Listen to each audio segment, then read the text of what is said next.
hopefully visitors will experience sort of what the film was like in its planning stages and kind of what was driving us to make things visually in terms of telling the story.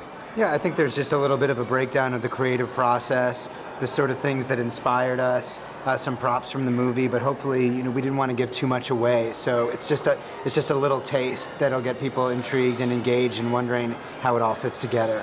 And they're also going to get a taste in there. So that taste is good for this taste. They're complementary tastes. Complimentary.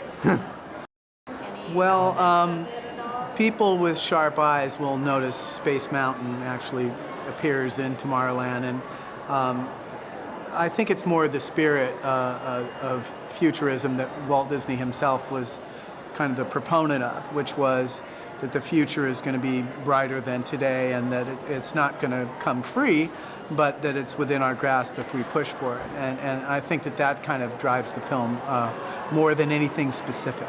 Yeah, I think that it's just, as Brad says, all about the feeling. I do think that Tomorrowland in the park, there is a focus on space travel, on going to the stars that certainly captivated our imagination, but we wanted to marry that idea of fantasy to reality in terms of the space travel that we've done as a civilization. But it's also, I think Walt Disney also gave off the idea that the future could be fun.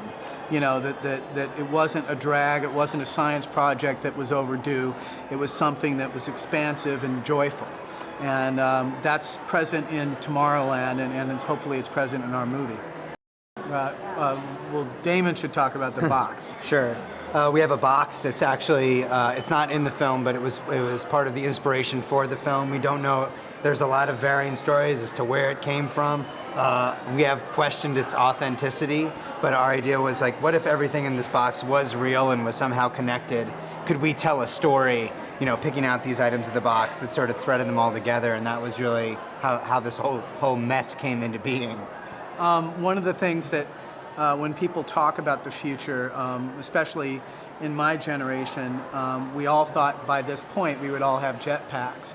And it's because when I was a kid, jetpacks actually existed. They still exist, but they're not, popularly available. And so some of the coolest props in the film are the jetpacks. And one of the things that's coolest about them is that they come from different time periods.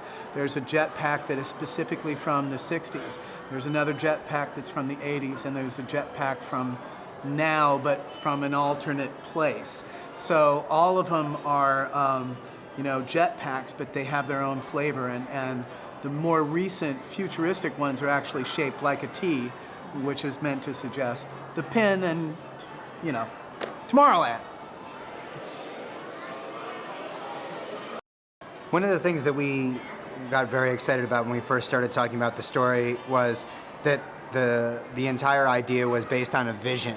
And as opposed to a vision that someone has when they're having a dream, what if it was technological? Is there a way to basically beam a vision into somebody's head?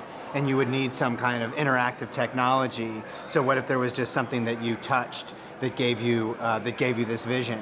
And then Brad started designing the pin with our amazingly talented team, and it really became the, pun intended, the touchstone of the entire movie.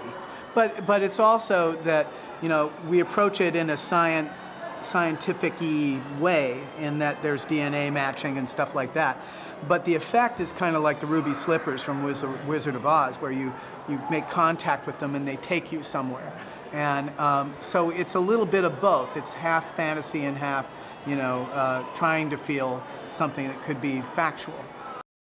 We were just walking around Tomorrowland itself, a part of the parks that has been here for many, many years and served as the inspiration point for the movie. And so now the idea that we get to show a small piece of our movie inside the park, is pretty great. The only word for it is surreal.